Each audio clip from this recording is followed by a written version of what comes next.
தமிழ் தேசிய கூட்டமைப்பின் முன்னாள் நாடாளுமன்ற உறுப்பினர் நடராஜா ரவிராஜ் படுகொலை செய்யப்பட்ட சம்பவம் தொடர்பான வழக்கு கடந்த ஒரு மாத காலமாக ஜூரிகள் சபையால் விசாரிக்கப்பட்டிருந்தது.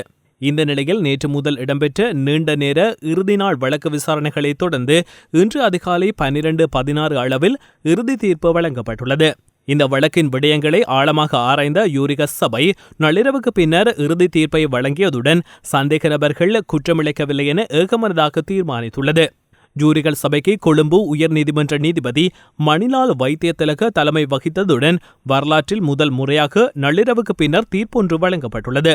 ரவிராஜ் கொலை வழக்கில் 6 சந்தேக நபர்களுக்கு எதிராக வழக்கு பதிவு செய்யப்பட்டிருந்த நிலையில் வழக்கு விசாரணை நடைபெற்ற காலப்பகுதியில் ஒருவர் உயிரிழந்திருந்தார்.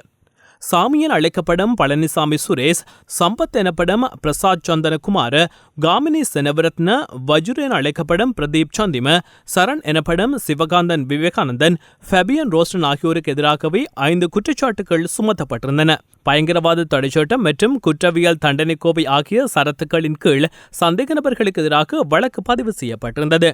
தலைமறைவாகியிருந்த மூவர் கருணா குழுவை சேர்ந்தவர்கள் என அடையாளம் காணப்பட்டிருந்ததுடன் விஜய விக்ரம மனம்பேரி சஞ்சய பிரிதிவிராஜ் அரசு சாட்சியாளராக மாறியிருந்தார்.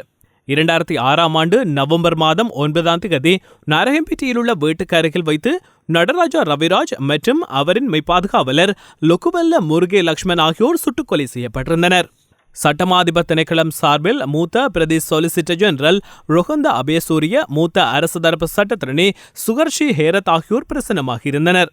பிரதிவாதிகள் சார்பில் மூத்த சட்டத்திரணி அனுஜ பிரேமரத்ன, ரசிக பாலசூரிய, யுரான் லியனகி ஆகியோர் முன்னிலையாகியிருந்தனர்.